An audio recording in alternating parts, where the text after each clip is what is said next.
Hey guys, tonight we begin with the absolute unit that was Homo neanderthalensis, the brawny, brainy, misunderstood cousins of ours who didn't just survive the Ice Age, they bench-pressed it. From their freakish strength to their surprising culture, Neanderthals weren't just cavemen, they were nature's gym rats with a flair for interior decorating. So before you get comfortable, take a moment to like the video and subscribe, but only if you genuinely enjoy what I do here. And let me know in the comments where you're tuning in from and what time it is for you. It's always fascinating to see who's joining us from around the world.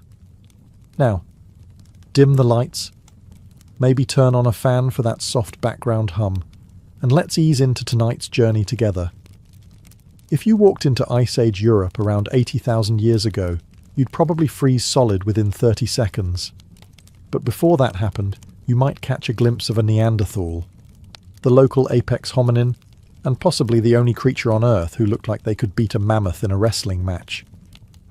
Neanderthals weren't just different from modern humans, they were optimized for punishment.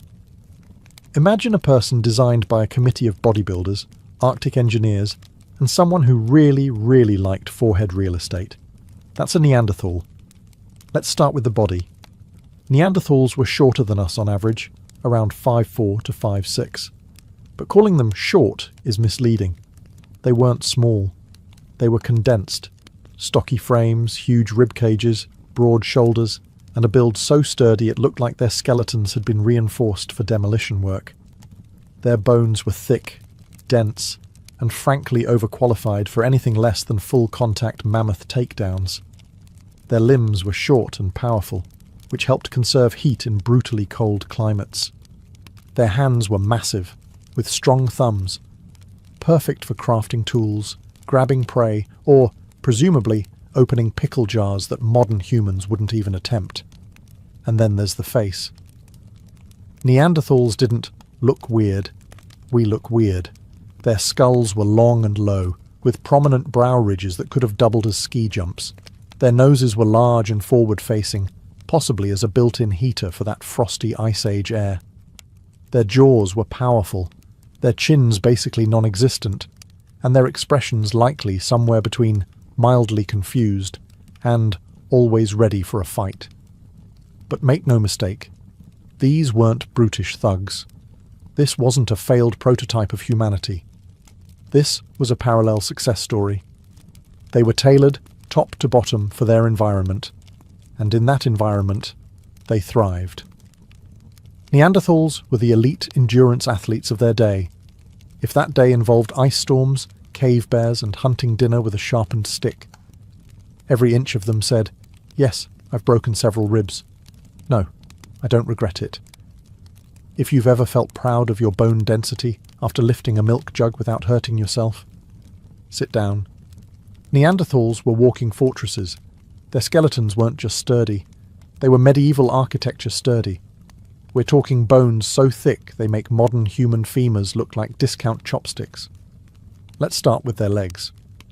Neanderthal femurs were short and incredibly robust, designed not for running marathons, but for powering through rough, mountainous terrain, while carrying roughly half a reindeer on one shoulder. Their knees were shaped to handle constant bending and squatting, which is useful when you spend most of your day building fires, shaping stone tools, or elbow-deep in large animal carcasses. Their arms, equally terrifying. Their upper arm bones were massively thick, and their forearms even thicker, a unique trait among hominins. This wasn't just for show. They weren't flexing on Instagram. They were literally built to wield heavy tools and haul enormous prey across rocky tundra.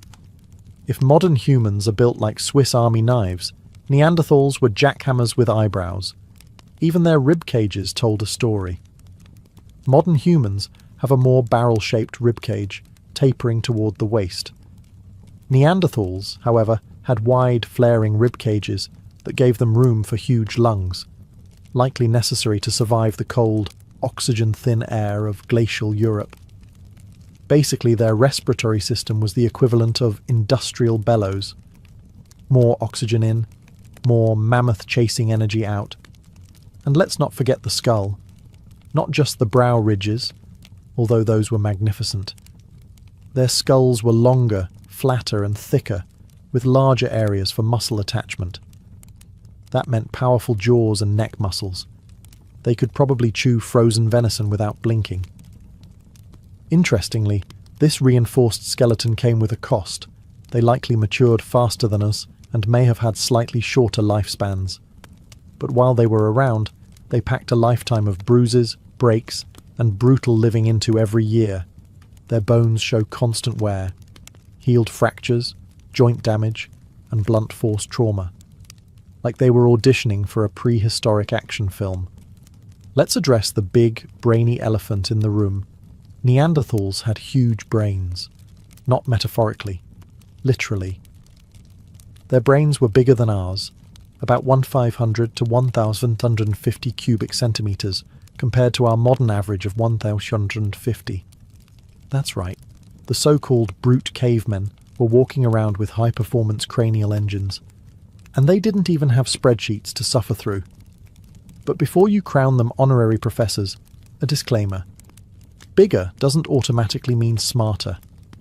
A blue whale has a massive brain and has yet to invent indoor plumbing. That said, Neanderthals weren't just carrying around cranial ballast. They used it. A large portion of their brain volume went towards sensory processing and motor skills, especially vision and movement coordination. That makes sense when your daily schedule includes stalking elk in a snowstorm and not accidentally walking off a cliff. They needed to navigate dangerous terrain, track animals over long distances, and work with tools, all without the aid of Google Maps or opposable thumbs that scrolled Instagram.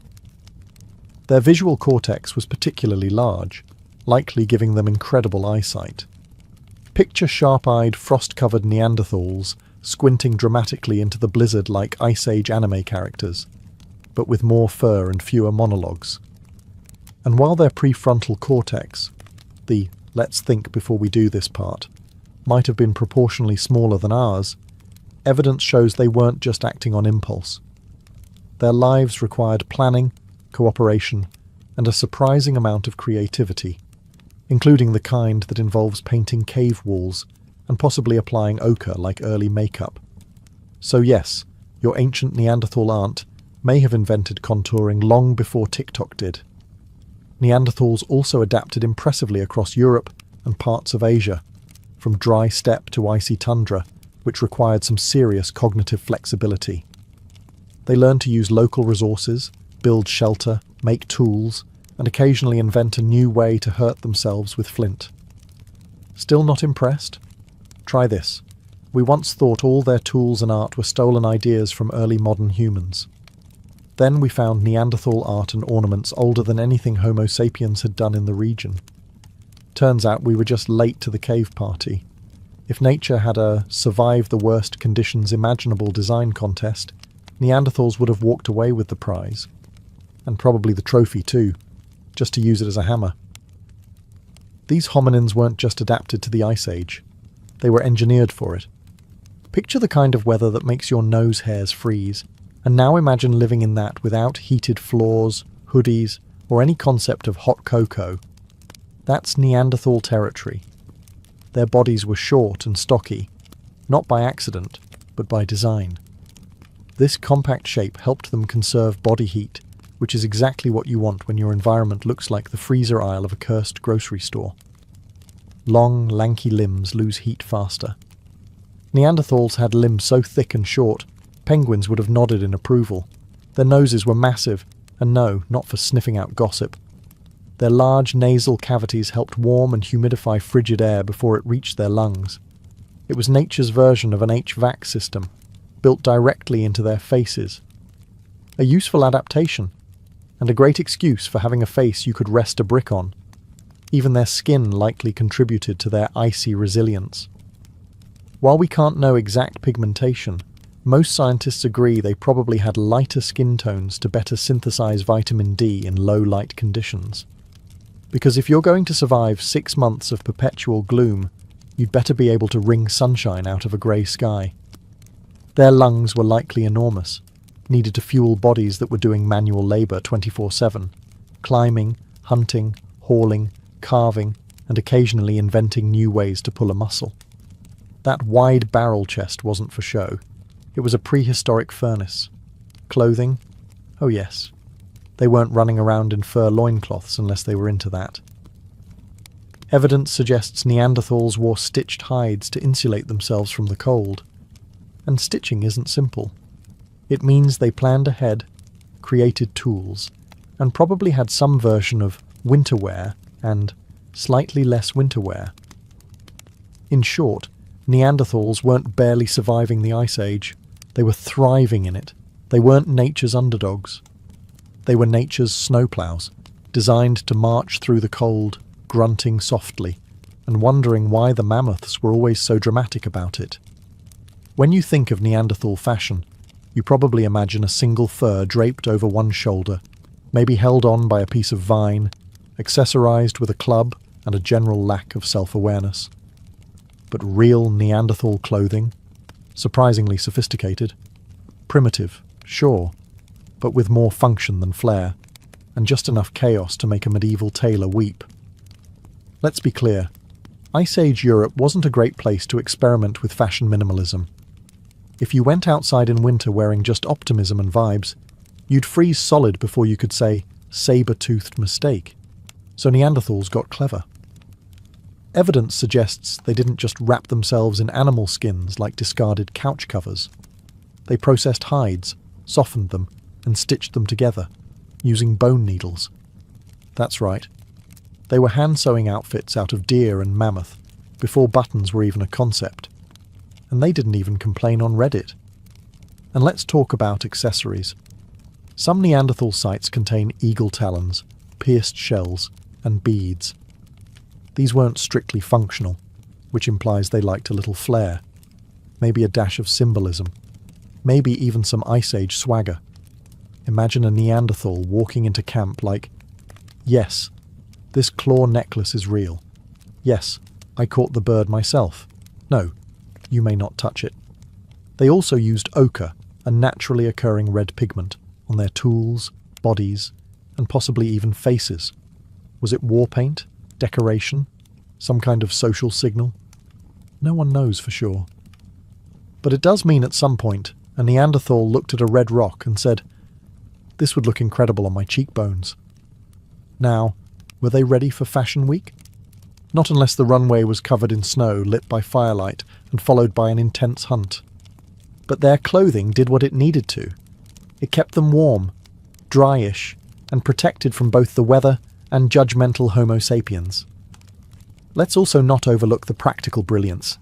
Every outfit was biodegradable, locally sourced, and cruelty-based. Because, well, hunting. That's sustainable Ice Age fashion.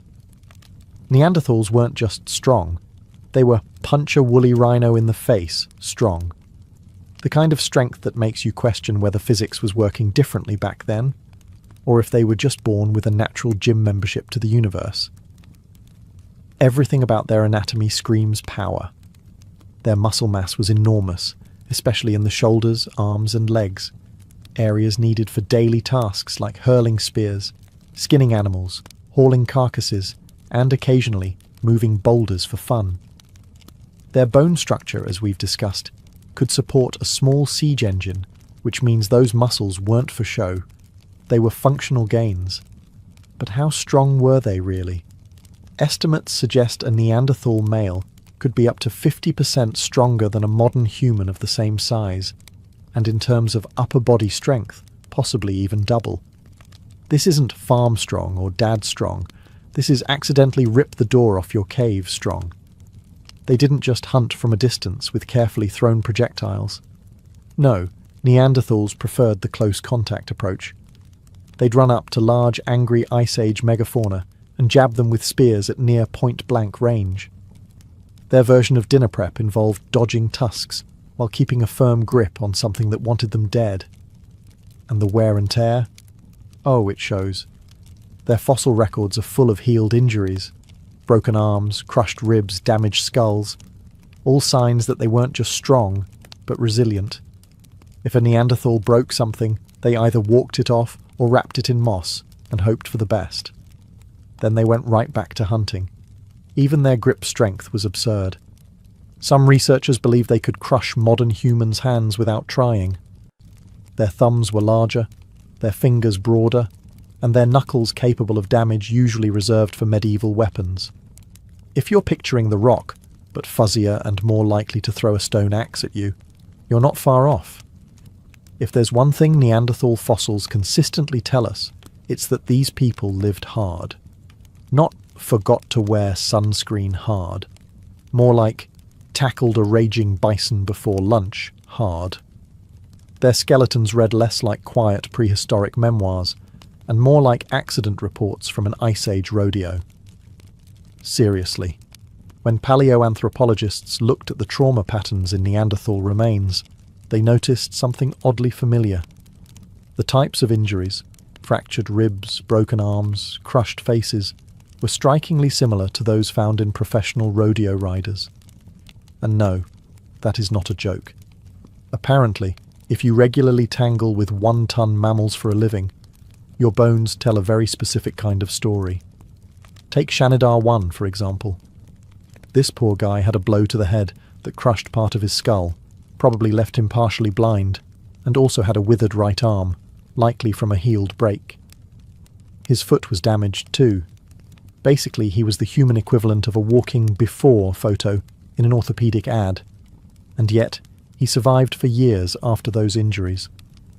That means other Neanderthals were taking care of him, because apparently, even if you're a tank of a man with one working eye and a limp, your Ice Age buddies still make room for you at the fire. Another famous case, La Chapelle au Sein, an older male with severe arthritis, missing teeth and spinal issues. And again, he was clearly cared for. So not only were Neanderthals getting injured in ways that would terrify modern OSHA inspectors, but they were also helping each other heal. Emotional support and survival. Neanderthals said, yes, we do both. But the frequency of these injuries also tells us about their lifestyles. These weren't people who hunted small game from a distance or foraged daintily. They got up close and personal with danger. Their weapons were mostly thrusting spears. Think stab rather than throw. And when you hunt like that, the animal usually fights back. The next time you trip on a rug and feel sorry for yourself, remember, Neanderthals spent their lives getting tackled by Ice Age death machines, shrugged it off with some moss and fire, and still lived long enough to invent personal grooming. Now that's resilience. Neanderthals didn't just survive the Ice Age, they brought fire to it, which is basically the prehistoric version of telling winter, not today, Satan. Now, they weren't out there throwing fireballs or inventing s'mores, but they absolutely knew how to make, maintain, and weaponize fire in ways that would have made a caveman version of Bear Grylls nod approvingly. How do we know this? Archaeological sites reveal clear evidence of hearths, centralized fire pits with charred bones, heated stones, and layers of ash, sometimes built up over years in the same spot. That's not just a random wildfire. That's a Neanderthal choosing a nice location, building a fire, and then cooking dinner next to it while probably glaring at the wind. The prevailing theory is that they used methods like striking flint against pyrite, creating a spark that could ignite dry grass or moss. No matches, no lighters, no YouTube tutorials, just raw determination and a suspicious pile of rocks. The Ice Age version of hold my beer. They didn't just use fire for warmth either. Fire helped them cook food, which made it easier to chew and digest. This wasn't just a culinary improvement, it also unlocked more nutrients, reduced parasites, and possibly gave them more time to invent other helpful things, like gossip. Then there's the tool-making advantage. Heating flint can make it easier to nap or shape into tools, so it's possible Neanderthals were practicing thermal engineering before humans even figured out how to invent pointless committees. And let's not forget about defense. Fire scares predators. Sitting around a fire meant not only warmth and light, but a makeshift force field against anything that growled in the dark. Picture a bunch of Neanderthals roasting meat, telling stories, and casting intimidating shadows on the cave walls. Fire was their home security system. Were they the first to discover fire? Probably not. But they mastered it in their own steady, practical, and impressively chill way. They didn't flaunt it. They just quietly turned cold caves into livable homes and meat into slightly less chewy meat. Neanderthals didn't have multi-tools, screwdrivers, or YouTube how-tos, but give them a chunk of flint and a moment of silence, and they'd whip up a toolkit that could skin a deer, build a shelter, and possibly open a medieval wine bottle. Their tools weren't just sharp rocks, they were strategically crafted instruments made with attention to detail, purpose, and just the right amount of controlled violence. The primary technique they used? The Levallois method, a complicated multi-step process involving preparing a stone core in such a way that flakes could be removed in a predictable shape. In other words, they weren't just banging rocks together like toddlers. They were planning ahead, shaping cores, analysing angles, and executing cuts with such finesse that modern archaeologists sometimes mistake their work for early Homo sapiens craftsmanship, which frankly must be annoying for them. Among the Neanderthal tool repertoire were scrapers, points, awls, borers, and even hafted tools, blades attached to wooden shafts using tree resin and sinew. That's not just make-sharp thing. That's prehistoric composite engineering, which is a fancy way of saying duct tape, but way harder to invent. They used these tools for everything: butchering meat, tanning hides, woodworking, and probably the occasional angry gesture. And let's be real, anyone who can figure out how to glue stone to stick using tree goo and patience deserves a TED Talk. Their toolkits varied by region too. This means Neanderthals weren't just copying one another, they were innovating, adapting their methods to local resources, climates, and prey. One group might use limestone, another flint.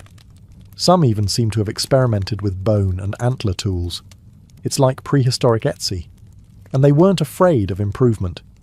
Over time, their tools got more refined, more efficient, and arguably more deadly. This wasn't evolution doing the work. This was brains and practice. When most people picture Neanderthals, they imagine grunting figures hunched around a fire, club in one hand, dinner still twitching in the other.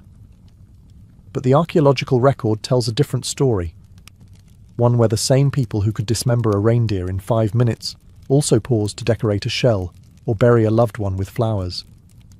Yes, Neanderthals had culture, and not just the kind that grows on old meat. Let's start with burials. Multiple Neanderthal sites show evidence of intentional graves, often in shallow pits, sometimes with grave goods or traces of pollen, suggesting flowers may have been placed with the dead. Whether this was spiritual, symbolic, or just a prehistoric version of "he liked plants," we may never know. But the point is, they cared. They mourned. They didn't just toss grandma behind a boulder and call it a day. And then there's art. For years, it was assumed Neanderthals didn't do art. That was supposed to be our thing.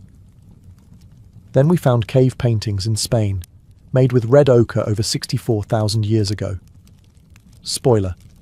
That's before modern humans showed up in Europe. That awkward silence you hear is anthropology professors re-evaluating everything they once said with confidence. Neanderthals also collected decorative objects, pierced shells, feathers, eagle talons, things that served no obvious practical function unless they were secretly inventing cosplay. Some may have been used as ornaments, ritual objects, or social signals. Either way, they weren't just about surviving, they were about meaning. There's even a mysterious cave structure found in France, deep underground, made from broken stalagmites arranged into rings. No sunlight, no apparent use, no graffiti, just Neanderthals, 176,000 years ago, building in the dark like they were summoning something. Or maybe just being weird. Who knows? And we can't forget language. They had the hyoid bone, crucial for speech, and genes related to language processing. So they may not have written poetry, but it's safe to say they weren't just grunting. Somewhere, a Neanderthal once looked at another and said something meaningful.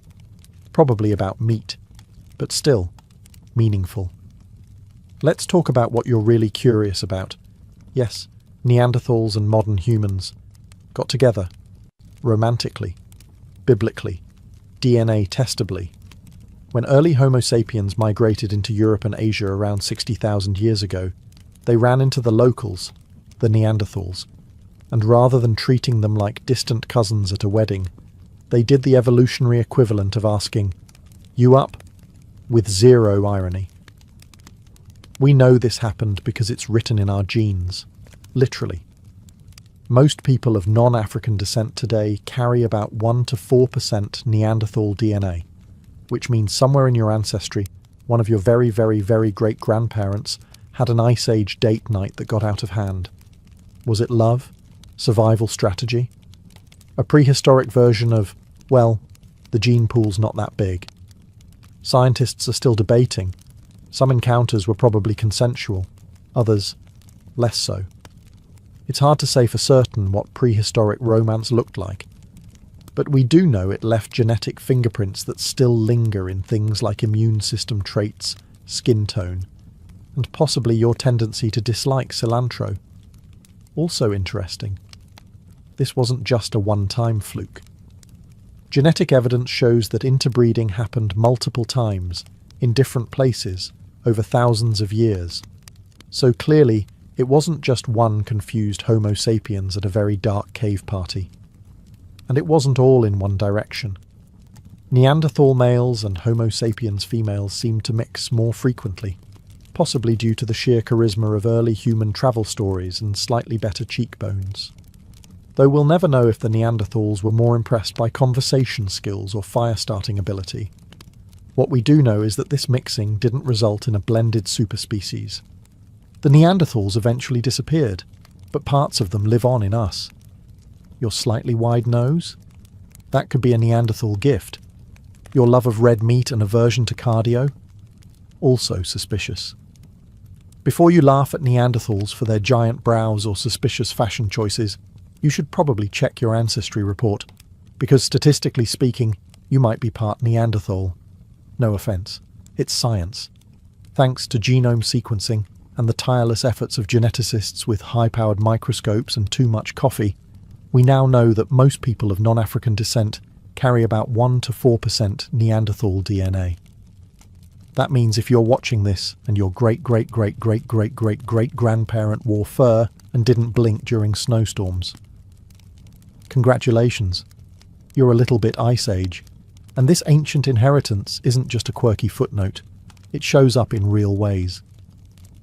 For starters, Neanderthal genes have been linked to traits involving skin tone, hair texture, immune response, and even pain sensitivity.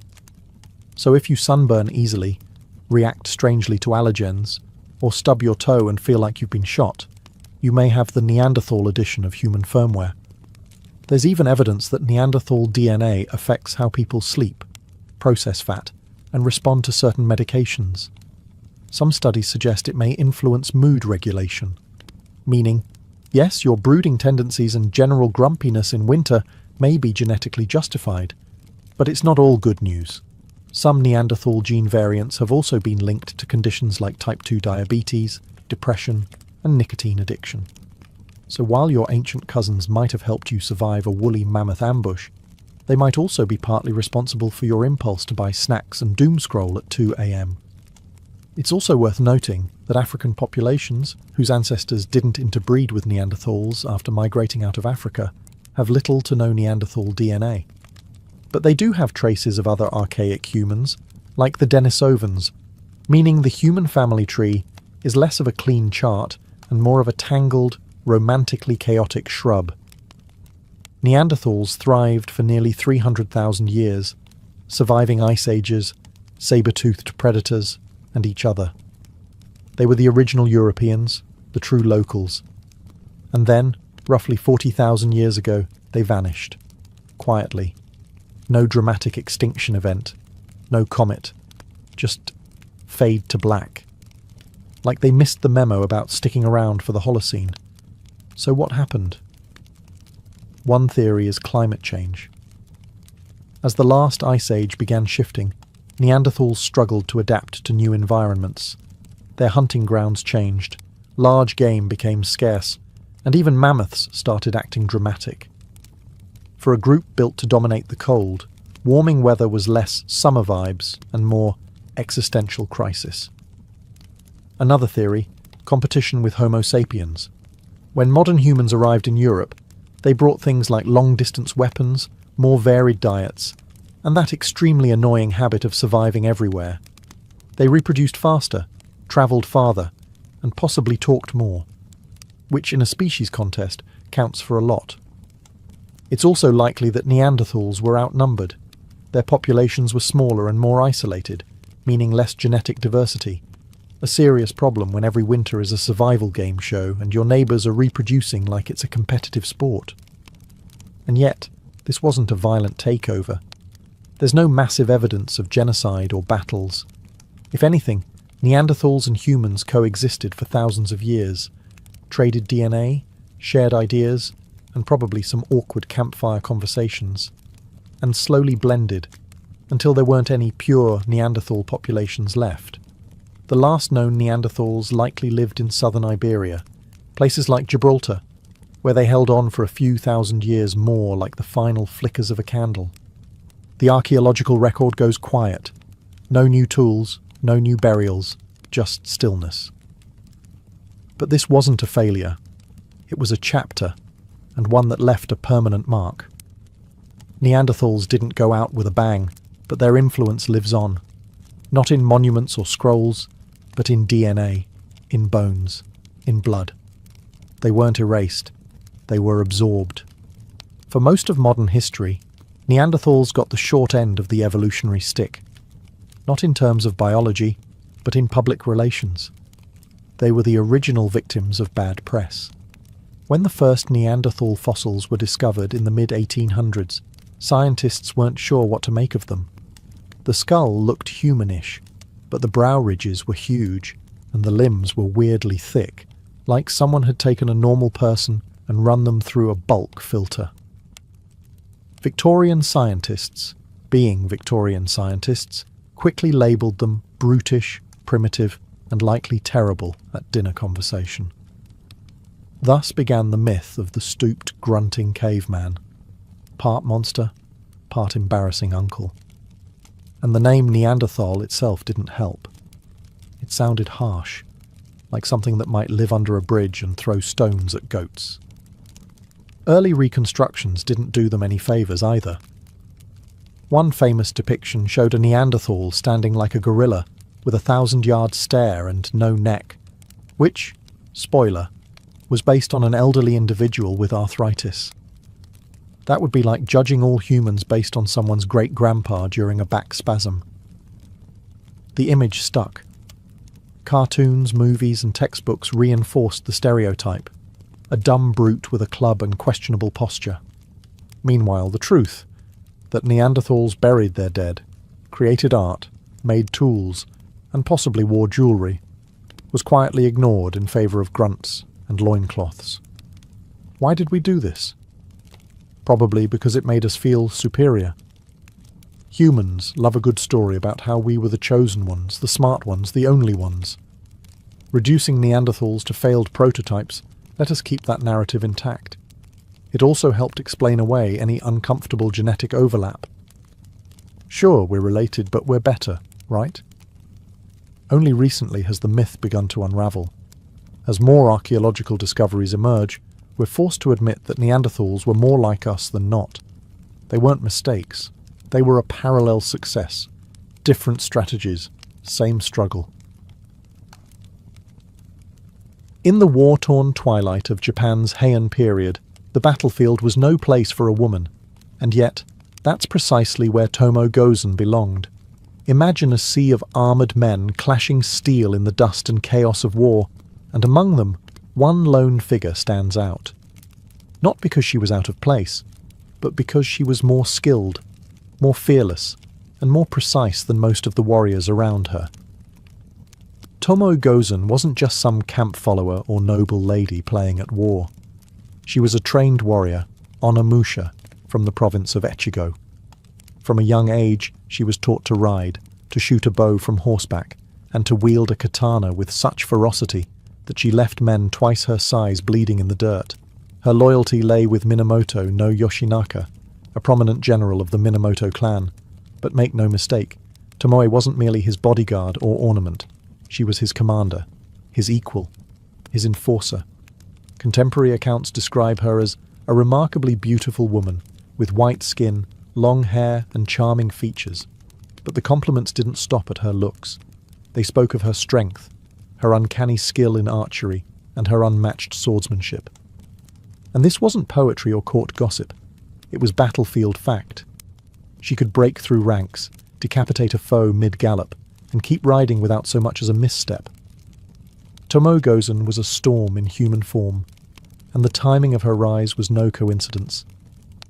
Japan was being torn apart in the Genpei War, a civil conflict between the Minamoto and Taira clans for control of the imperial throne. Feudal codes were being rewritten. The samurai class was rising. And in this vacuum of order and chaos, Tomoe Gozen carved out a space no woman had ever dared claim before, on the front lines. She didn't just fight. She commanded troops. She won duels.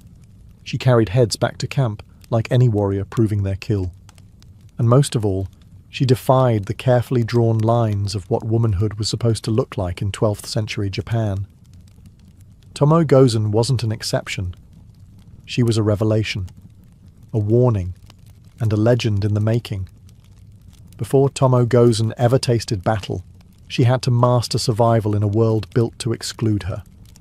Feudal Japan was steeped in hierarchy, honor, and hard lines, especially for women. Daughters of samurai were expected to be polite, loyal, and quiet. But Tomoe's early life was anything but conventional. We don't know her exact birth date, but she was likely born into a minor samurai family during the late Heian period. Some accounts suggest she may have been raised in the household of Minamoto no Yoshinaka himself. Whether she was his concubine, foster sister, or trusted retainer remains debated. But what's not debated is her skill. That didn't appear by accident. That was earned. While young boys were handed swords and drilled in the Bushido code, Tomoe would have had to prove, again and again, that she could do everything they could, and better. Her training would have been brutal. Swordsmanship wasn't just about strength, it was about timing, control, and reading your opponent. She would have trained in kenjutsu for blade work, and kyudo for archery, all while learning to fight in heavy armor and manage a warhorse in full gallop. In the rare moments of peace, she likely learned the nagintata, a curved blade polearm traditionally associated with female warriors.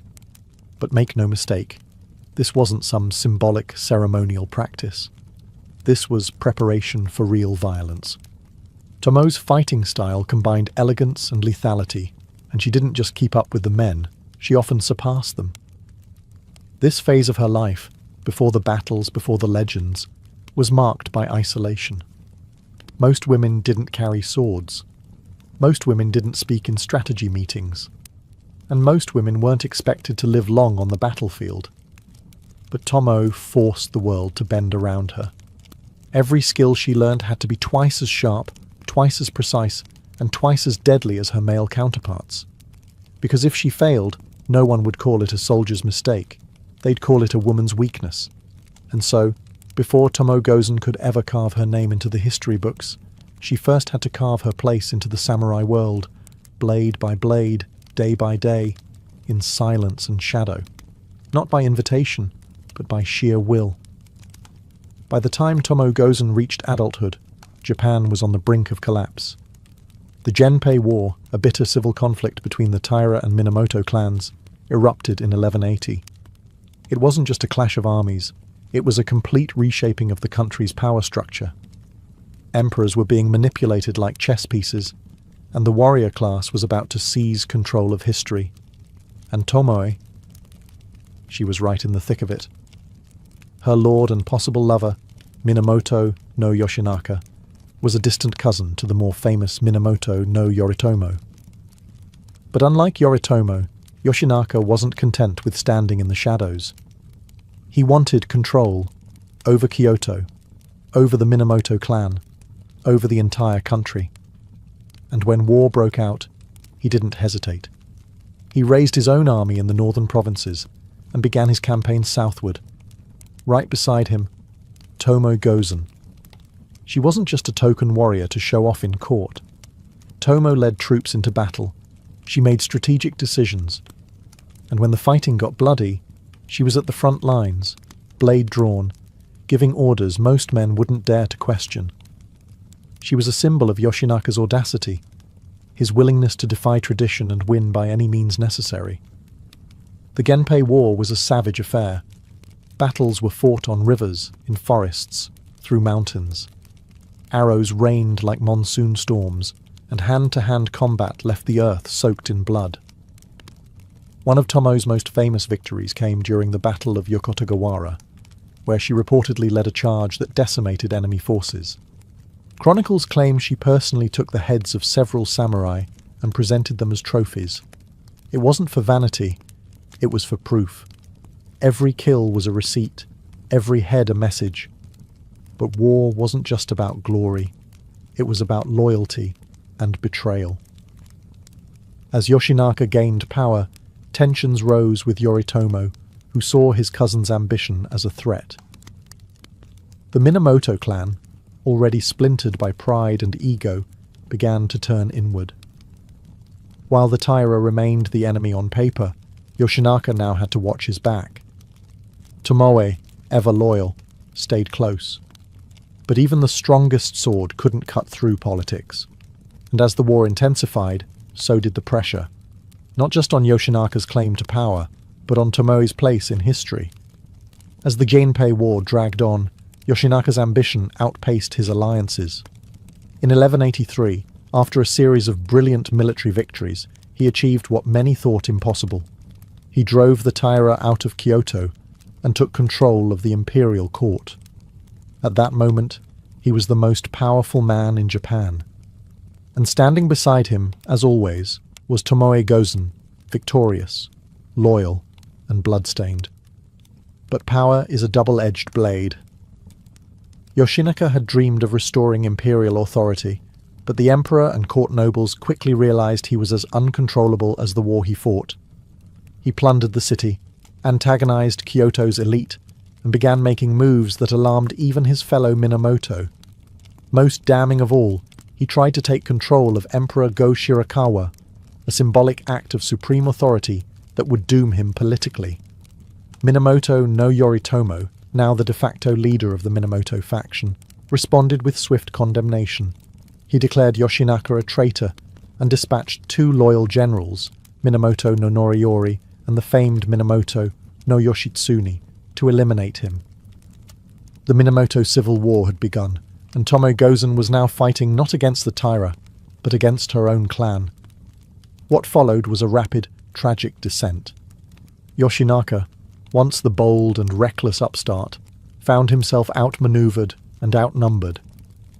He retreated from Kyoto with only a handful of loyal retainers, including Tomoe. They made their final stand at the Battle of Owazu in early 1184. It would be a last gasp, not for glory, but for honor. As the enemy closed in, Tomoe fought like a demon unleashed. Chronicles say she charged into the enemy lines, found the strongest warrior she could, and promptly decapitated him before riding back through the carnage. It wasn't just skill, it was a message. Even in defeat, she wouldn't be erased. But Yoshinaka knew it was over. Legend holds that he asked Tomoe to leave the battlefield, not because he doubted her bravery, but because dying alongside a woman would be considered shameful for a samurai general. It was a cruel irony. The fiercest warrior at his side was being dismissed to protect his legacy. Did she obey? Some sources say yes. Others suggest she vanished into battle and was never seen again. Either way, the fall of Yoshinaka was the end of an era and the beginning of a myth. Snow blanketed the battlefield. It was February of 1184, and the plains of Owazu were quiet, too quiet for the bloody storm about to come.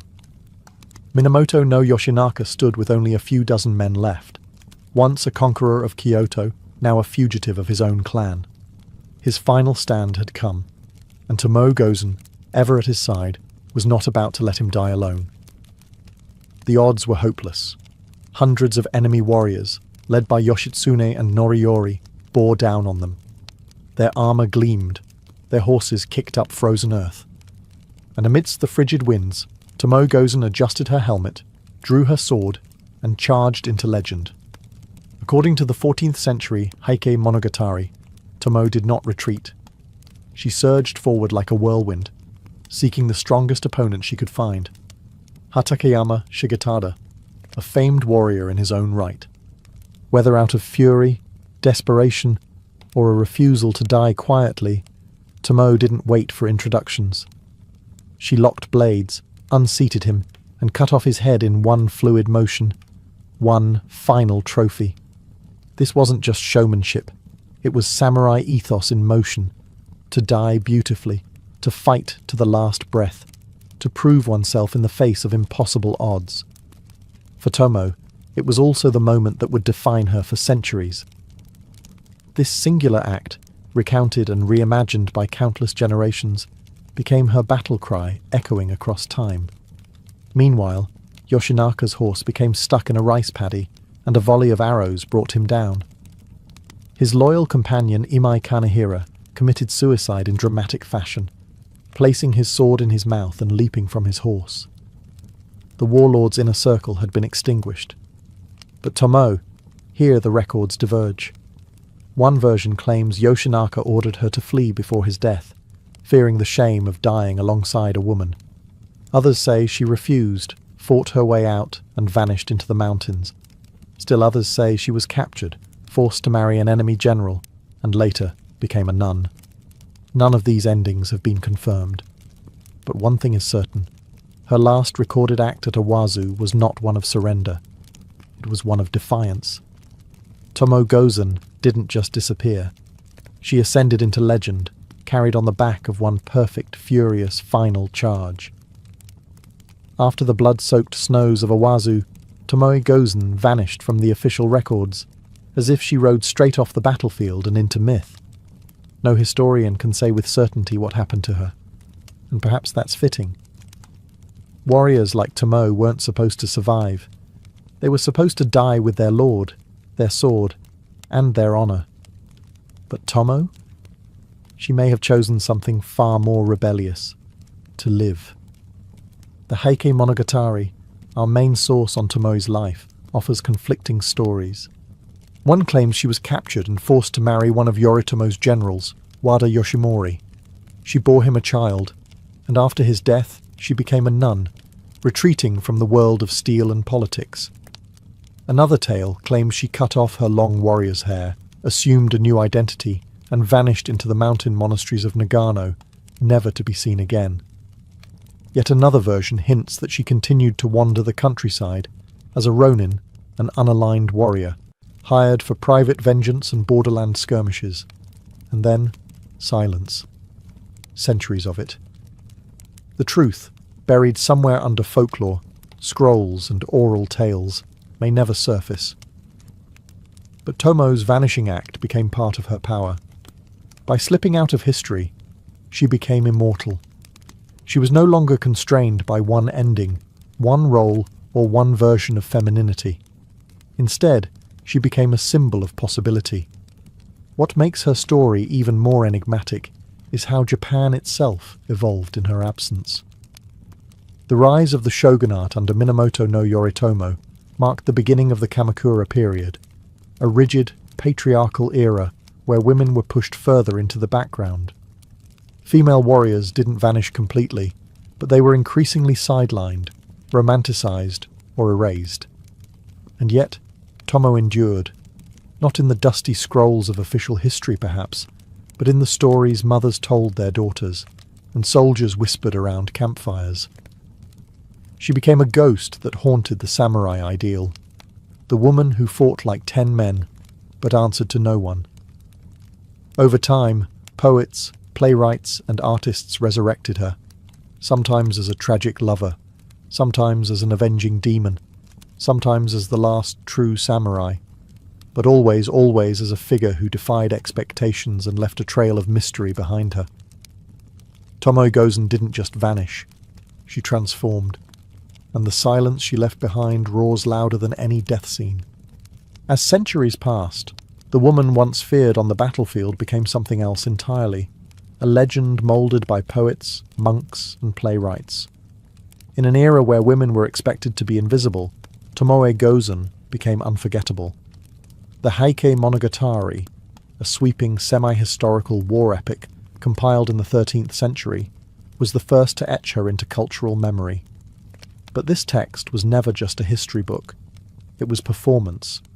It was theatre.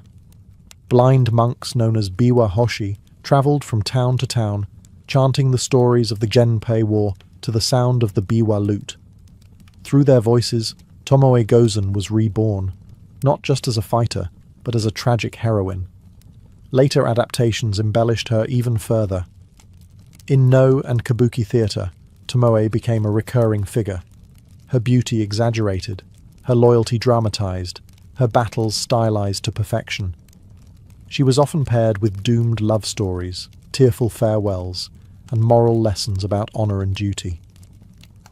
The audiences didn't just watch her fight, they wept for her, admired her, and feared her in equal measure. But this romanticization came at a cost. The real woman, the one who decapitated enemies and led cavalry charges, was gradually softened. Over time, her armor was traded for flowing kimono. Her swordplay became metaphors for feminine resilience. She became palatable, noble, tamed, and yet her image refused to die. Artists throughout the Edo period painted her riding into battle, face calm, blade poised. Samurai guides included her in lists of martial paragons. Sword schools invoked her name. Even as her story was mythologized, it still carried the sharp edge of the battlefield. In modern Japan, Tomoe Gozen is often mentioned in the same breath as other legendary warriors, Musashi, Benkei, Yoshitsune. But unlike them, she carries the unique weight of gender defiance. She wasn't just an exception to the rule, she was a challenge to it. In every era since, women have looked to Tomoe as proof that their place is wherever they choose to stand, even if that's the heart of the battlefield. The further she drifted from fact, the closer she became to symbol. A woman who shouldn't have existed, yet did. A warrior who couldn't be contained, yet endured. And a story that refused to end.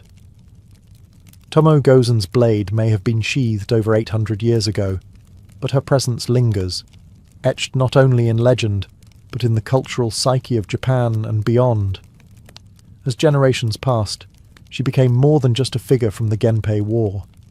She became a symbol of resistance, individuality, and the disruptive power of a woman who refuses to follow the script. During the Edo period, when samurai culture was formalized and ritualized into a strict code of conduct, Tomoe's image was used both as inspiration and caution. Some saw her as an embodiment of ideal loyalty, a warrior who served her lord to the bitter end. Others, especially in patriarchal scholarly circles, saw her as a dangerous anomaly, proof that when women step beyond their prescribed role, chaos follows. But even those who feared her couldn't erase her. By the Meiji Restoration in the late 19th century, when Japan sought to modernize and define its national identity, Tomoe re-emerged in textbooks and public discourse, this time as a patriotic heroine. She appeared in children's books, school plays, and nationalistic art, often alongside male samurai legends. While the portrayal was sanitized, the fact remained: a female warrior had made it into the canon. In the 20th and 21st centuries, Tomoe's legacy evolved once again. She became a favorite subject for manga artists, video game developers, feminist scholars, and filmmakers. In a media landscape full of cookie-cutter characters, Tomoe stood apart, a woman whose legend wasn't based on romance, but on combat. She wasn't the lover left behind. She was the one who picked up the sword and fought forward. Modern portrayals of Tomoe reflect shifting attitudes. Some cast her as a feminist icon, others as a tragic figure of unfulfilled destiny. Some present her as a warrior spirit haunting the battlefields. No matter the interpretation, she is always strong, always complex, and always just beyond the reach of complete understanding. Even in politics and education, Tomoe Gozen has become shorthand for defiance. Schools are named after her. Martial arts dojos cite her in their lineage. She appears on stamps, posters, and even anime storylines, her name invoked whenever someone needs to prove that a warrior's soul can come in any form. She may have fought one war, but her presence continues to rally people across every battle for identity, justice, and place. Tomoe Gozen never asked to be remembered. She didn't leave behind memoirs, letters, or poetic reflections. She left behind the only thing that truly mattered to a warrior of her age, a legacy forged in blood, loyalty, and fire. And in doing so, she achieved something few in history ever manage: immortality without asking for it. Unlike many women of her time, Tomoe wasn't preserved because she fit society's ideals. She was preserved because she broke them. Every time she swung her blade on a battlefield swarming with men who thought her unworthy, she rewrote the rules of feudal Japan. And though she vanished into obscurity, her absence only made her story louder. In a culture where silence often defined a woman's worth, Tomoe's silence after Owazu has become its own kind of roar. The absence of concrete facts surrounding her fate has given generations of artists, scholars, and revolutionaries permission to fill the void with meaning. She has become the embodiment of possibility, proof that one can defy the structure and still become legend. Her name lives on not just in literature and pop culture, but in the spirit of every woman who refuses to be invisible, every athlete who pushes beyond her limits, every leader who's told she's too bold, every fighter who doesn't wait for permission to stand her ground. Tomoe Gozen isn't just a historical figure. She's a standard bearer of defiance wrapped in silence. Today, statues of her stand in Nagano and across Japan. Schoolgirls study her in history classes. Cosplayers dress as her at anime conventions. Martial artists whisper her name as they train with the naginata. She even appears in international games and series, reminding global audiences that the archetype of the female warrior isn't fiction, it's history. And yet, her greatest power may lie in the fact that we still don't fully know her. Was she a concubine turned general? A foster daughter raised in the art of war? A lone ronin who walked into the mountains and never looked back? We may never uncover the full truth, but maybe that's the point. Tomoe Gozen was never meant to be one story. She was meant to be many, not bound by records nor erased by time, just eternally riding, sword drawn, into the legend she forged herself. Before satellites lit up the sky and compasses pointed north, ancient mariners stared out over endless horizons and asked the boldest question of all: what's out there? These weren't reckless fools. They were engineers, navigators, and dreamers. And with little more than the stars overhead and the winds in their sails, they carved sea routes that would become the first arteries of global connection. Humanity's relationship with the sea began tens of thousands of years ago. Some of the earliest evidence of watercraft dates back over 40,000 years, long before the agricultural revolution. Even then, early humans were already using rafts to reach distant islands like Australia, which required crossing hundreds of miles of open ocean. These were not lucky accidents. They were planned journeys, made with a clear understanding of tides, winds, and celestial patterns. By 3000 BCE, maritime technology was flourishing.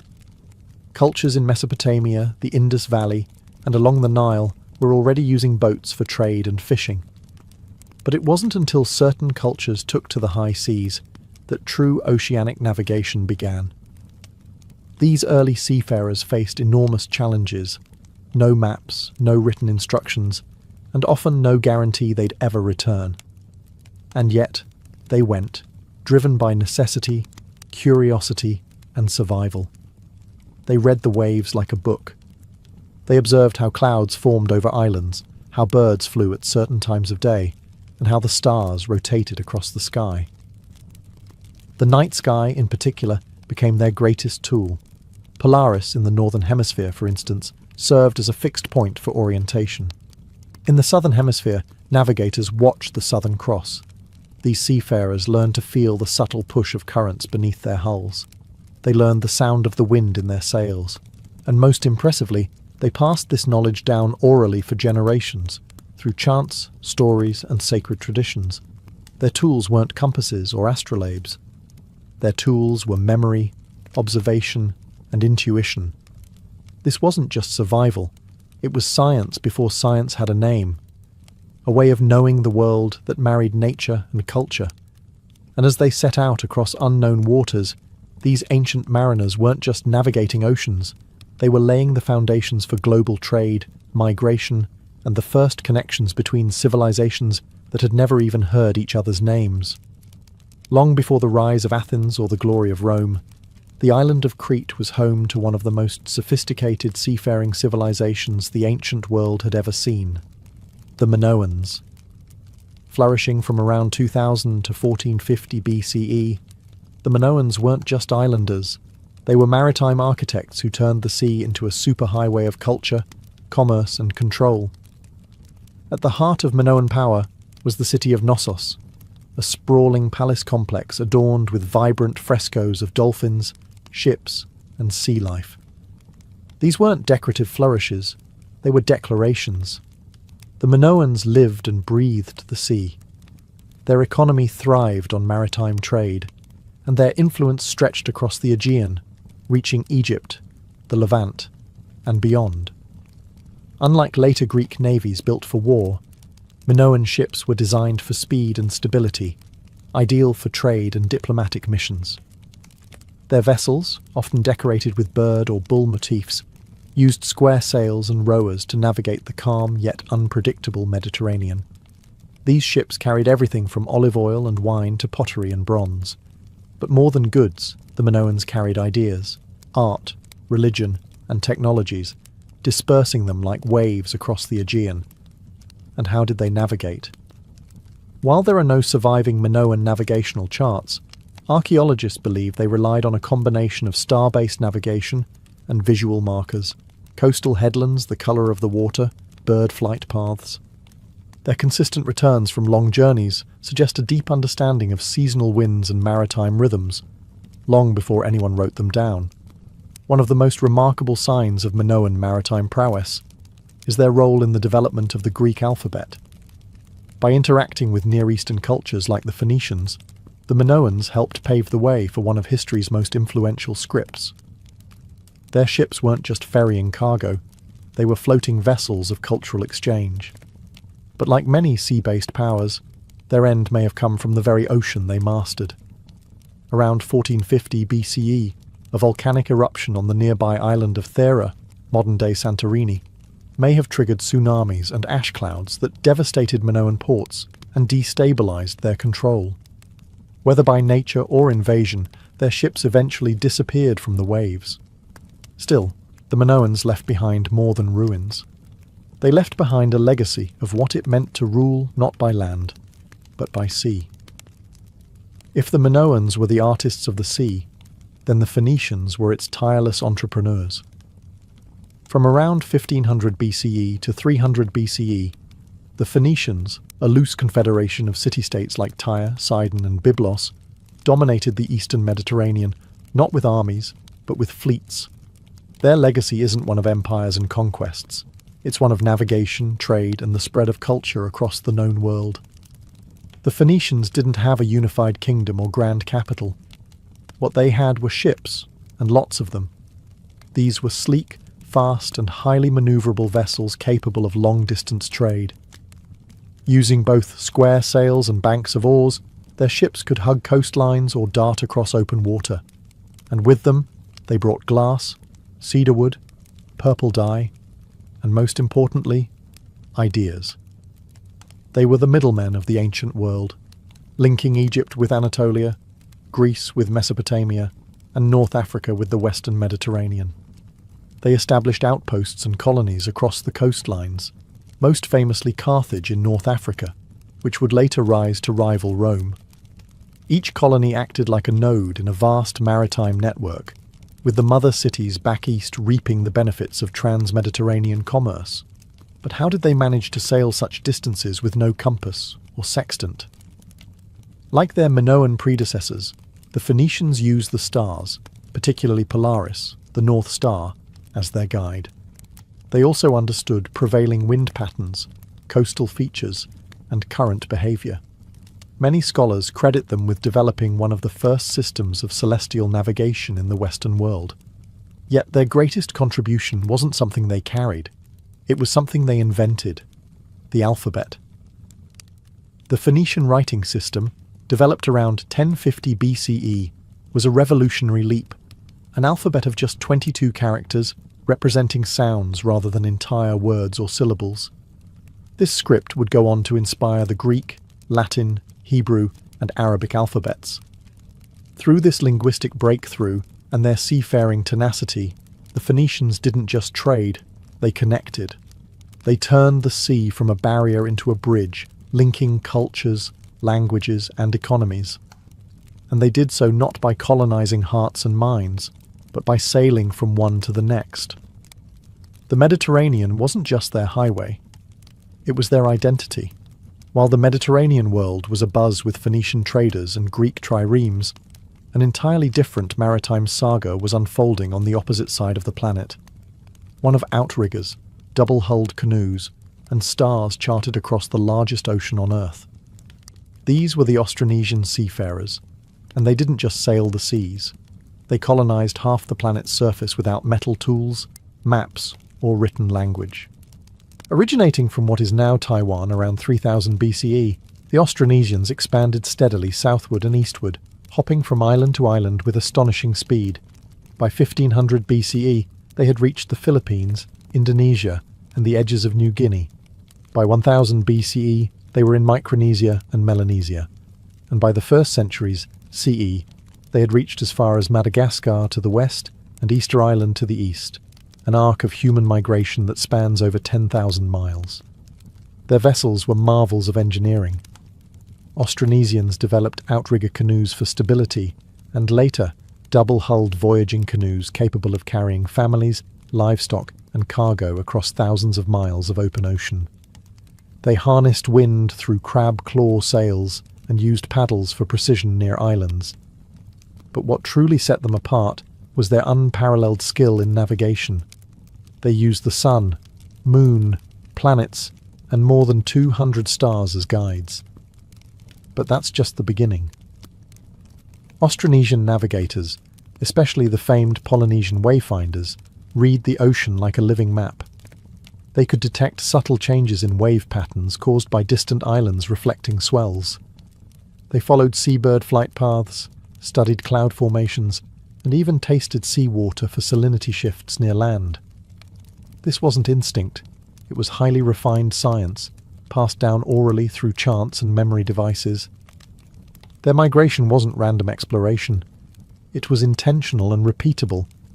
Lapita pottery, a distinctive cultural artifact, marks their path across the Pacific, showing how interconnected their world truly was.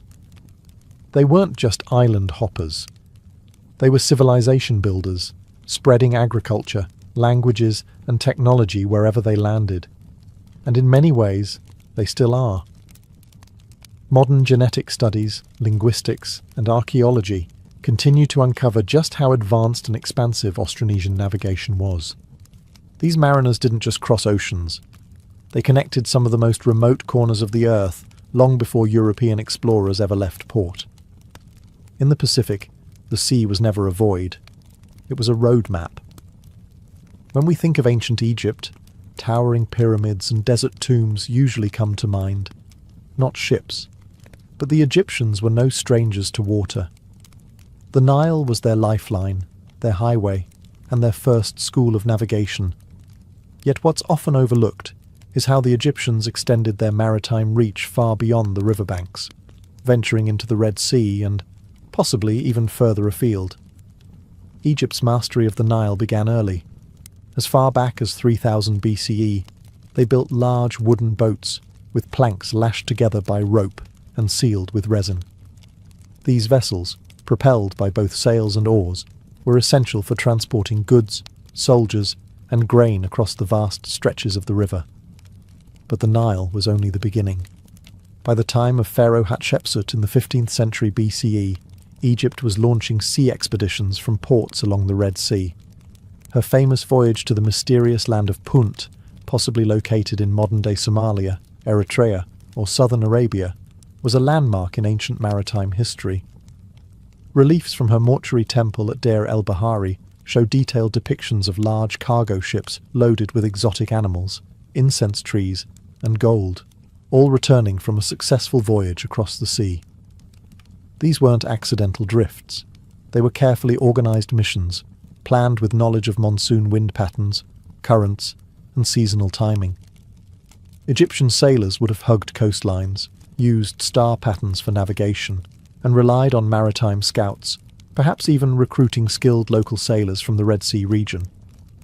Some theories even suggest Egyptian contact with the Indus Valley via indirect maritime trade, especially during the peak of Mesopotamian Indus-Egyptian interaction.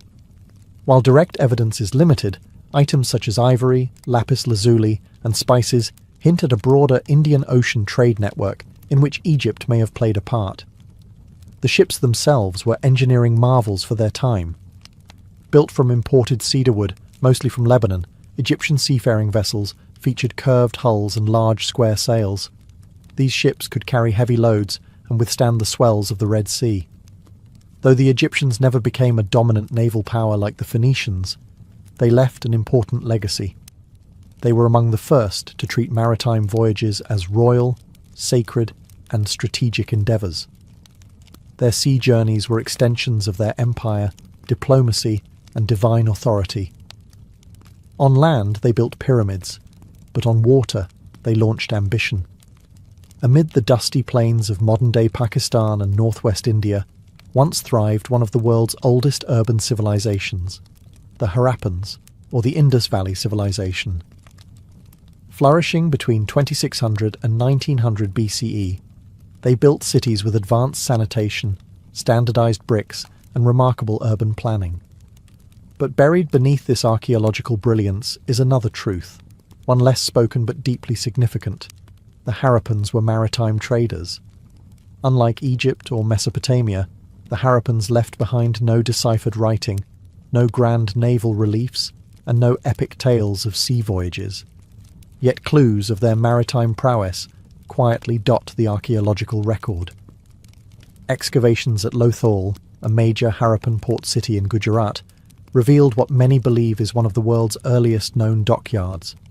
Measuring 218 metres long with floodgates and channels, it connected to an ancient river that flowed to the Arabian Sea, proof that Harappan engineers weren't just thinking inland, but outward. Artifacts tell the rest of the story. Harappan seals and goods, beads, ivory, ceramics, have been found in Mesopotamia, specifically in the Sumerian cities of Ur and Lagash. Akkadian texts refer to a distant land called Meluha, likely the Indus region, from which boats arrived bearing exotic goods. In return, the Harappans received silver, tin, and lapis lazuli, suggesting a complex trade network stretching from the Persian Gulf to the broader Near East. But how did they sail? While no complete Harappan ships survive, miniature models, terracotta boats, and carved depictions suggest the use of flat-bottomed rivercraft and seagoing vessels. They likely used the same seasonal monsoon winds that would later drive Arabian and Indian traders across the Indian Ocean. Harappan mariners probably hugged coastlines, stopping at natural harbours and estuaries, and navigated using celestial cues and current patterns. Unlike the warrior-focused empires of their time, the Harappans were remarkably peaceful. Their cities show little evidence of warfare or fortifications. This makes their maritime connections even more intriguing. They weren't conquering foreign shores. They were connecting them through trade and diplomacy. And then, around 1900 BCE, the civilization began to decline. Rivers shifted, trade dwindled, and cities were abandoned. Their script faded with them, leaving behind a silent question. Just how far did their ships sail? Though their voices are lost, the water trails remain, etched in harbours, seals, and silent stones. For the ancient Greeks, the sea wasn't just a pathway, it was destiny. Cradled by the Aegean, Ionian, and Mediterranean seas, Greek civilization emerged in a world where sailing was as essential as farming. From the age of Homeric epics to the height of Athenian naval dominance, the Greeks turned maritime culture into art, science, and strategy. Their earliest stories, those of Odysseus battling sea monsters and Jason chasing the Golden Fleece, weren't mere myths. They were reflections of a people intimately tied to the sea.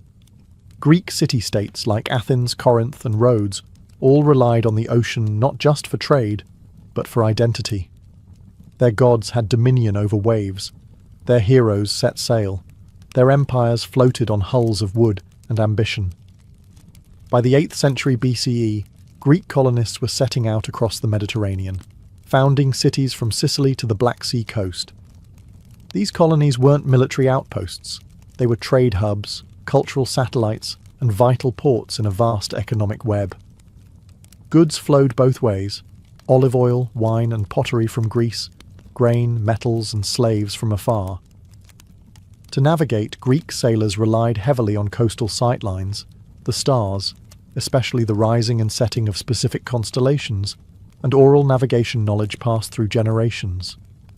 Their ships evolved from simple merchant vessels to formidable war machines like the trireme, a sleek, three-tiered galley rowed by up to 170 men and armed with a bronze battering ram.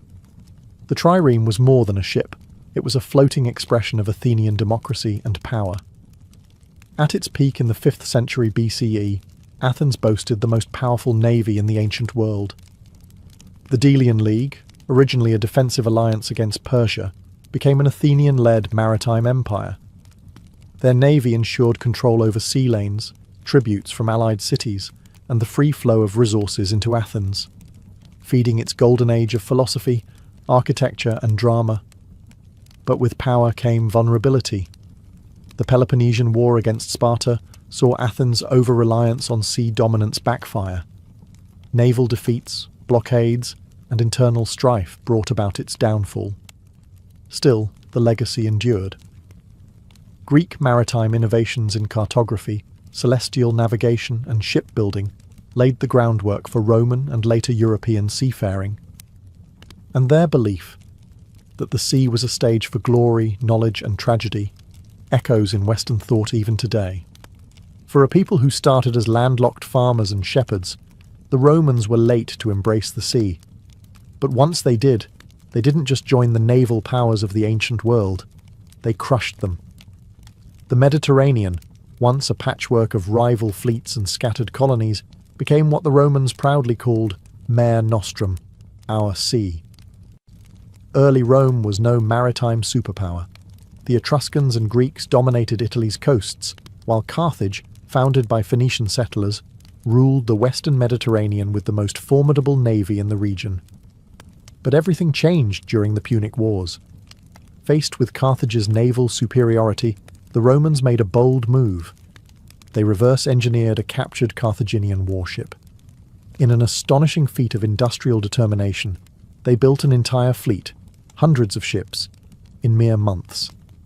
But they added something uniquely Roman: the corvus, a boarding bridge that turned sea battles into land combat. This innovation played to Rome's strength in infantry, allowing legionaries to storm enemy ships as if they were charging a fortress. Victory over Carthage in the Punic Wars handed Rome not only naval dominance, but also control over Sicily, Sardinia, Spain, and eventually the entire Mediterranean coastline. Roman galleys, both military and merchant, patrolled sea lanes, transporting grain, troops, and exotic goods from Egypt, Gaul, Syria, and beyond. Ports like Ostia and Alexandria bustled with activity, turning the Mediterranean into a Roman highway. The Pax Romana, a period of relative peace lasting 2 centuries, was made possible largely through this maritime control. The sea, once a place of pirate fleets and clashing empires, became a stabilized zone of commerce. Grain shipments fed the capital. Luxury goods, silk, spices, pearls, flowed in from India and China via maritime routes, stretching to the Red Sea and Persian Gulf. Roman sailors used a combination of dead reckoning, coastal sailing, and celestial navigation. aided by detailed maritime itineraries known as periploi. Though lacking compasses, they mastered the rhythms of wind and current, especially the Etesian winds that made return voyages in the eastern Mediterranean predictable. Rome didn't just conquer by land, it sustained itself by sea. Its navy protected trade, enforced imperial will, and ensured communication across vast distances. With their fleets, the Romans did what no other culture had yet managed. They turned the chaotic sea into a controlled empire. Long before modern maps, compasses, and diesel engines, the ancient world was already connected by an invisible latticework of sea routes, drawn not with ink, but with wind, memory, and stars. From the reed boats of the Nile to the double-hulled canoes of the Pacific, these early maritime cultures didn't just explore the seas, they defined them. And their legacy still lingers in every port, every trade route, and every ship that crosses the waves today. The knowledge passed down by Minoans, Phoenicians, Austronesians, Egyptians, and others became the bedrock of future navigation. These cultures discovered how to read the sky like a map, how to sail with the rhythms of the earth, and how to build ships that could survive months at sea, all without metal hulls or written charts. Their discoveries weren't isolated, they were cumulative. Each seafaring civilization learned from its predecessors or neighbours, contributing a new stitch in the tapestry of global navigation. Phoenician alphabets enabled the record-keeping necessary for complex maritime trade. Austronesian navigation traditions, preserved orally for generations, inspired 20th century efforts to revive wayfinding without instruments. Greek observations of the stars and winds laid the groundwork for ancient geography. Roman engineering gave us ports and lighthouses still echoed in today's harbour design. Even more significant than the tools were the connections. Maritime routes allowed ideas to travel faster than armies. Religions spread by sea. So did technology, crops, language, and diseases. The maritime cultures of the ancient world didn't just move objects, they moved civilizations. Without them, the ancient Silk Roads would have stopped at the shoreline.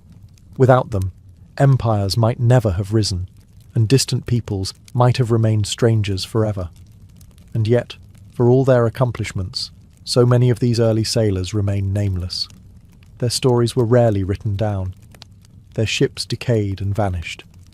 What survives are fragments, pottery shards in a sunken cargo hold, a port structure buried beneath modern concrete, a star map etched on bone or bark.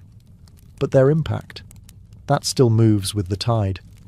Every container ship crossing the Suez Canal, every satellite-guided cargo run across the Pacific, every naval patrol in the Mediterranean, owes something to those first brave souls who dared to chase the horizon. They may have been ancient, but they were never primitive. They were the original navigators of the human story. In the ancient world, royal birth was a blessing wrapped in a curse. The instant a child was born into a palace, they became more than a person. They became a symbol, a political weapon, and the future of an empire. Their education didn't begin in a classroom. It began in the nursery, surrounded by whispers of lineage, legacy, and looming threats. Unlike common children, who learned survival through labour, elite children were groomed for leadership from the start. Every gesture they made, every word they spoke, was watched, corrected, and crafted. Their lives were performances in training, rehearsals for thrones they had not yet earned. They didn't learn to read for leisure. They learned so they could read treaties. They didn't learn to speak to express themselves. They learned to command obedience, recite laws, and deliver carefully calculated flattery to foreign envoys. The content of their education depended heavily on geography and dynasty, but the goals were universal: control, charisma, and continuity. A Babylonian prince might be drilled in cuneiform by scribes, while an Egyptian heir would be introduced to priestly hieroglyphs, rituals, and sacred myths. In Greece, philosophy was essential. In Persia, etiquette was military. In China, Confucianism ruled the curriculum. Even their toys were political. Miniature weapons, board games simulating strategy, and symbolic animals reflected the roles they were expected to master. Tutors weren't just teachers, they were handlers. Carefully chosen by the court, they were loyal, elite, and often expendable. If the royal child failed, it was the tutor who paid the price. The stakes were always high. A poorly educated heir was a national liability. A soft or ill-prepared child could become a pawn in the hands of enemies or ambitious relatives. Education, then, wasn't about personal development. It was about regime survival. But for all its strictness, royal education could also be dazzling. These children were exposed to astronomy, medicine, foreign languages, ethics, and art long before the rest of the world. Some of them became polymaths, statesmen, generals, and scholars, raised not just to rule, but to outshine every mind in the room. To be born royal in the ancient world wasn't just to be born lucky, it was to be born into a lifelong test, and education was the first battlefield. Behind every powerful ruler in the ancient world was often a far more obscure figure, the tutor. These weren't just glorified babysitters. They were philosophers, priests, generals, and political operatives. Their task? To shape a child not just into an adult, but into a ruler, a diplomat, and sometimes a god. Few tutor-student pairings have echoed louder through history than that of Aristotle and Alexander the Great. Chosen by Philip of Macedon, Aristotle was tasked with turning the headstrong prince into something more than just a warrior. He taught him ethics, rhetoric, zoology, geography, and philosophy, and infused him with an insatiable hunger for knowledge. When Alexander later conquered the known world, he carried copies of Homer and philosophical texts with him like sacred weapons. Aristotle hadn't just taught him facts. He had crafted the inner world of a future conqueror. But Aristotle was no exception. In the Roman Empire, Seneca, the Stoic philosopher and statesman, was assigned to tutor the young Nero. He tried to shape the boy with virtue, logic, and restraint. Unfortunately, history tells us that Nero grew into one of Rome's most infamous tyrants. The failure wasn't entirely Seneca's, but it showed how even the best teachers couldn't always overcome a student's darker instincts or courtly influence. In Persia, royal tutors were often military men, chosen for their loyalty and their ability to instill discipline.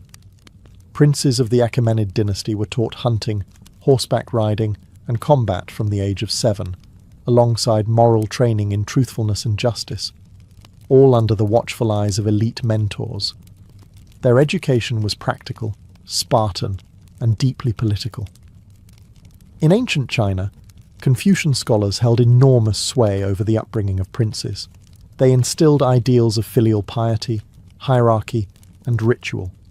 But woe to the tutor who taught the wrong thing. A slip of the tongue could lead to banishment or death if a lesson contradicted the emperor's doctrine. Being a royal tutor meant living in the shadows, shaping history through someone else's mouth and hand. They had to be wise but invisible, commanding yet deferential. They walked a dangerous line. Get too close, and they were envied. Fail, and they were discarded. Succeed, and their names lived on only if their students made history. While the sons and daughters of farmers learned from life, elite children of the ancient world learned from systems built behind palace walls, private academies, temple libraries, and in some cases, secret priestly schools that protected knowledge like it was gold. Education for royals wasn't just about preparing for power, it was about controlling the flow of knowledge, the one thing more dangerous than armies. In ancient Egypt, priesthoods were the gatekeepers of education.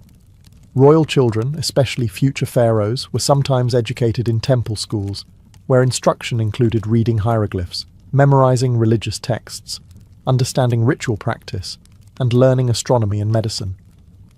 These were not skills shared with the general public. Literacy was rare, sacred, and only those destined to govern or interpret the divine were granted access. Much of this training was conducted in what we might call secret schools. Within temples like those at Karnak or Heliopolis, knowledge was transmitted from priest to pupil in complete confidentiality. The curriculum wasn't just religious, it was political.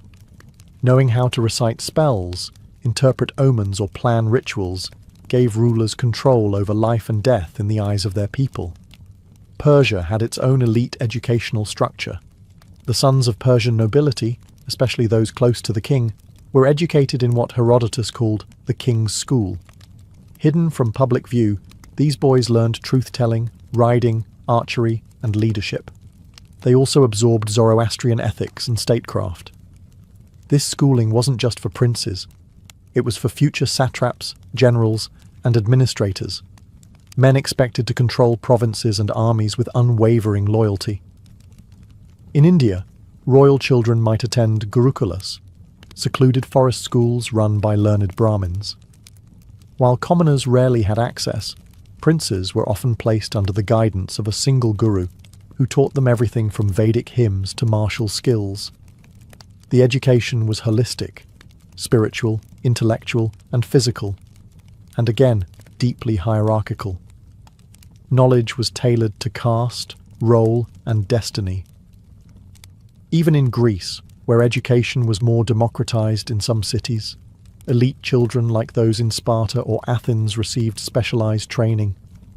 Spartan royal sons were placed in the agog, the state-run military academy. Athenian aristocrats hired private tutors in logic, strategy, and rhetoric, because knowing how to win a war was only half the battle. Knowing how to win an argument could be even more important. In all these worlds, knowledge wasn't merely taught. It was guarded, passed like a sword, meant only for those who could wield it. In the ancient world, royal women were rarely expected to lead armies or govern states, but that didn't mean their education was trivial. In fact, for many dynasties, the instruction of elite daughters was just as calculated and strategic as that of their brothers. Because royal women weren't only daughters, they were future queens, priestesses, political pawns, and sometimes power players. In Egypt, royal women could hold immense influence. Queens like Hatshepsut and Nefertiti didn't merely stand beside pharaohs. They ruled, built temples, and engaged in diplomacy. This required education. Princesses in Egypt were often taught by temple priests in reading hieroglyphs, reciting religious texts, managing estates, and performing sacred rituals. Those destined to become God's wives of Amun were initiated into priestly orders, learning rites and theology far beyond the reach of commoners. Some even participated in governance with knowledge that rivaled their male counterparts. In Persia, royal women were kept behind palace curtains, but they weren't idle. The Achaemenid queens were entrusted with managing vast estates, overseeing treasuries, and maintaining courtly alliances. To do so, they were taught bookkeeping, diplomacy, and political etiquette. Greek historians like Xenophon note how Persian queens engaged in behind-the-scenes governance, indicating a quiet but formidable education. In ancient Greece, the story is mixed. In Athens, education for women, even elite ones, was minimal and domestic. Music, weaving, household management, and some reading. But in Sparta, royal women were raised for strength. They trained in physical fitness, rhetoric, and Spartan values.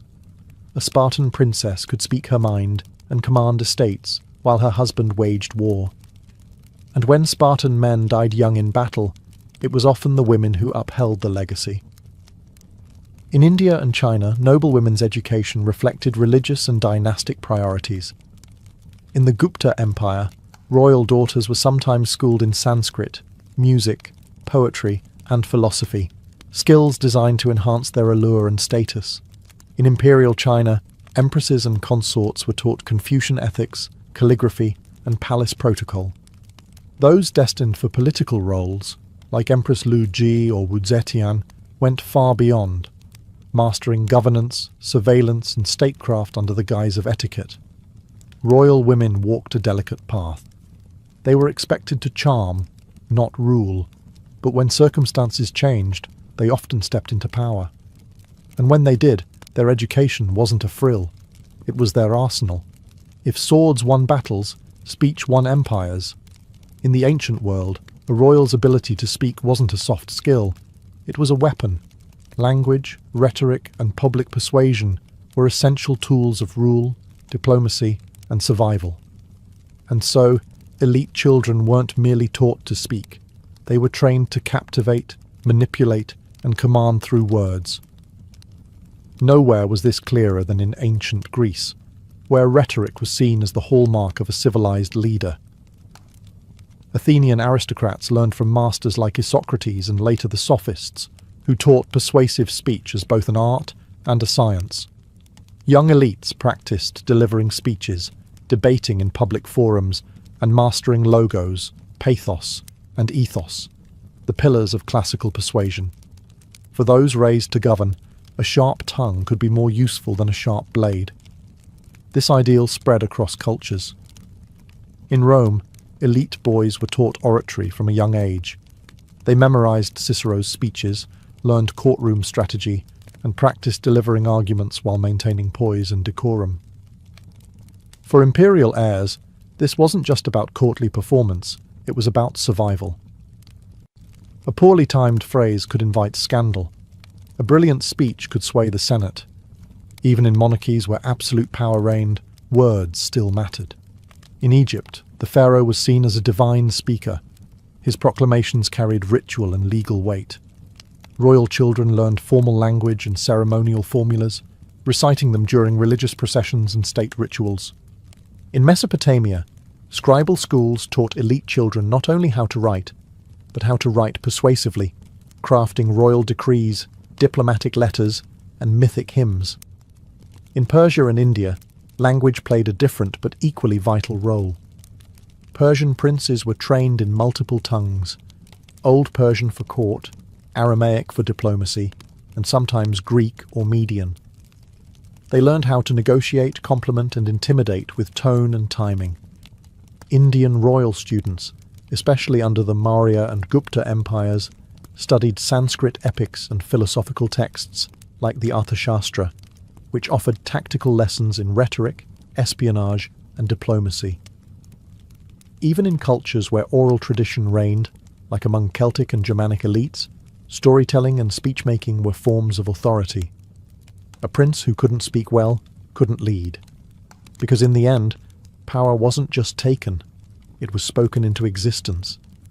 For ancient royals, the sky was not just a canvas of stars, it was a calendar, a compass, a clock, and sometimes a divine script. And beneath that sky, the numbers mattered. Mathematics and astronomy weren't optional subjects for royal heirs. They were foundational disciplines that shaped how a ruler understood time, taxes, architecture, war, and even fate itself. In Mesopotamia, long before Pythagoras was a household name, Babylonian elites were studying base 60 math systems, predicting eclipses, and calculating planetary movements with astonishing precision. Royal scribes and priest astronomers were often tutors to princes, teaching them to read cuneiform tablets filled with data on stars, weather, and omens. These calculations weren't abstract. They had real consequences for when to wage war, plant crops, or perform royal rituals. Egyptian royal education also wove mathematics into nearly every sphere of power. Pharaohs needed to understand land measurement for taxation after Nile floods. They also had to oversee monumental building projects, temples, tombs, and pyramids, requiring geometric knowledge and logistical skill. Astronomy guided Egypt's religious calendar, and royal children were taught to track the heliacal rising of Sirius, which heralded the annual inundation and marked the start of the year. In ancient India, members of the royal class were exposed to the deep mathematical traditions found in texts like the Sulba Sutras, and later, Aryabhata's work on algebra and planetary motion. Astronomy was both scientific and spiritual, essential for aligning rituals and interpreting omens. A wise king consulted the stars, but an educated one could interpret them himself. The Greeks refined these teachings, making them more systematic and philosophical. A Macedonian prince like Alexander would study arithmetic and astronomy, alongside ethics and logic. Greek royal education, influenced by thinkers like Plato and Aristotle, treated mathematics as a gateway to understanding the order of the cosmos, and by extension, one's place as a ruler within it. Even the Chinese imperial courts relied heavily on astronomy. Emperors were seen as cosmic intermediaries, and the ability to predict celestial events validated their divine right to rule. Court astronomers were powerful figures, and princes were educated in lunar cycles, eclipse prediction, and calendar reform. In every culture, the educated ruler didn't just rule over people, they ruled over time, space, and destiny. And math and the stars were their silent advisors. Books could crown a ruler, but swords kept them on the throne. For ancient royalty, education didn't end in the classroom. It extended to the battlefield, where courage, physical mastery, and strategic skill were as vital as philosophy or statecraft. Elite children, especially male heirs, were raised with one unspoken truth: if you cannot defend your kingdom, someone else will take it. In Sparta, this belief was law. Royal sons entered the Agog, the state's brutal military academy, by age 7. There, they were stripped of comfort and trained in pain tolerance, endurance, hand-to-hand combat, and battlefield tactics. Even princes were not spared. They fought, bled, and survived alongside other Spartan boys, forging a bond through hardship that would serve them on the front lines. In Persia, royal boys were educated in the 3 R's of nobility: riding, archery, and truth-telling. Horsemanship was essential, not only for war, but also for royal hunting expeditions, which doubled as strategic drills. Archery was more than a skill. It was a symbol of discipline, focus, and martial prowess. A Persian prince who couldn't handle a bow was unfit to rule. India's warrior classes, such as the Kshatriyas, were trained from a young age in Dhanurveda, the martial science. Royal children learned to wield swords, spears, maces, and bows. They also studied the philosophies of war through epics like the Mahabharata, which taught not just how to fight, but why to fight, and what honour required in the face of death. Egyptian and Mesopotamian princes were also expected to be commanders. They practiced chariot driving, spear throwing, and wrestling under the guidance of military officers. Pharaohs were often depicted smiting enemies, but that theatrical image was grounded in real training. War wasn't theoretical. Rulers led from the front. In Rome, the young patrician elite were taught both virtues, manly courage, and disciplina. They trained with wooden swords, learned formations, and read military histories. Julius Caesar wasn't just a scholar, he was a hardened general, trained to balance pen and sword from youth. Even Chinese princes, often more insulated by bureaucracy, practiced martial arts, archery, and horseback riding as part of their princely curriculum. The ruler was expected to embody both the civil and the military ideal, the Wen and the Wu. In every empire, education in warfare wasn't optional.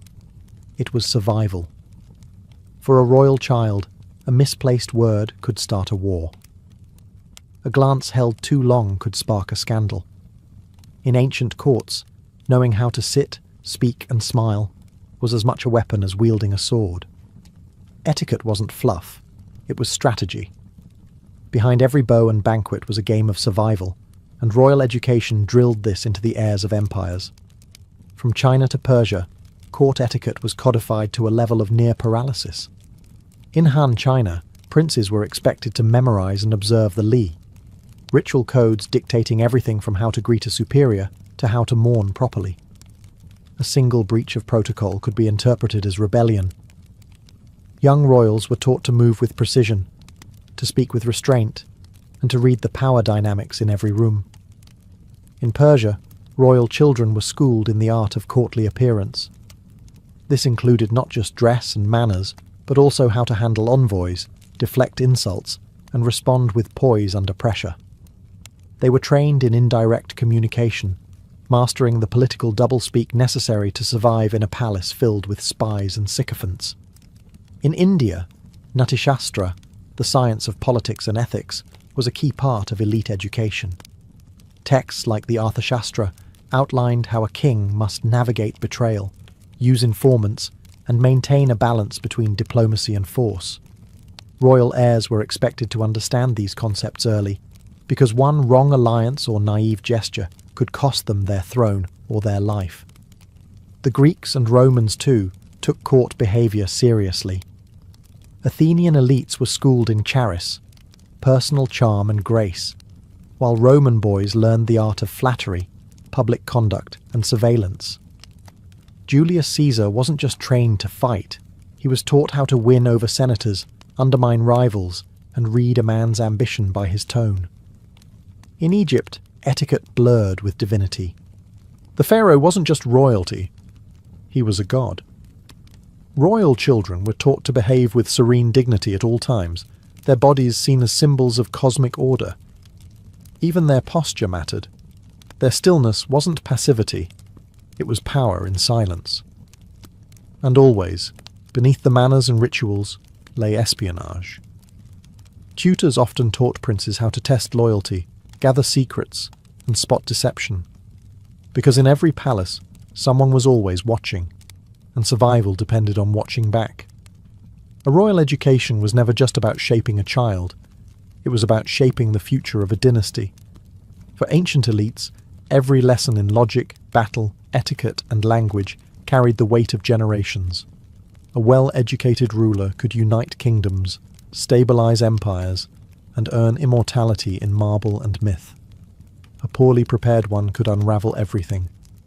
In many ways, royal education was the empire's gamble on itself. Every coin minted, every scroll copied, every tutor hired was an investment in a single person's ability to hold the realm together. And the pressure on that child, whether prince, princess, or pawn, was immense. Take Alexander the Great. His conquest of half the known world wasn't just fueled by ambition or cavalry tactics. It was rooted in years of tailored instruction under Aristotle, who instilled in him a thirst for knowledge, debate, and divine destiny. Alexander didn't merely conquer, he carried with him Greek culture, science, and diplomacy, becoming a symbol of Hellenistic unification. Contrast that with Nero, who was also rigorously trained by none other than the Stoic philosopher Seneca. He had every educational advantage Rome could offer, yet still descended into cruelty, paranoia, and excess. His failure wasn't just personal. It cast a shadow over the Roman imperial image, igniting revolts and tarnishing Rome's authority for years. Education, it turned out, was not a guarantee. It was a crucible. For royal women, the stakes were no less grave. A queen consort could become regent, a princess could be married off as a peace offering, or rise to rule in her own right. The education of figures like Cleopatra or Wu Zetian wasn't a luxury, it was preparation for empire.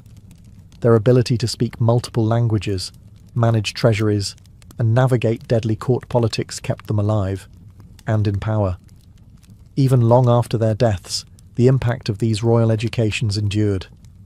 Many rulers became patrons of learning, founding academies, libraries, and temples of knowledge. Their own childhood instruction became the model for future generations, repeated, refined, and ritualized. In the end, the education of the royal child was never just about the child. It was about legacy, about ensuring the past didn't die, and that the future could be ruled with wisdom, not just force. Because in the ancient world, the throne was inherited, but the ability to keep it, that had to be taught.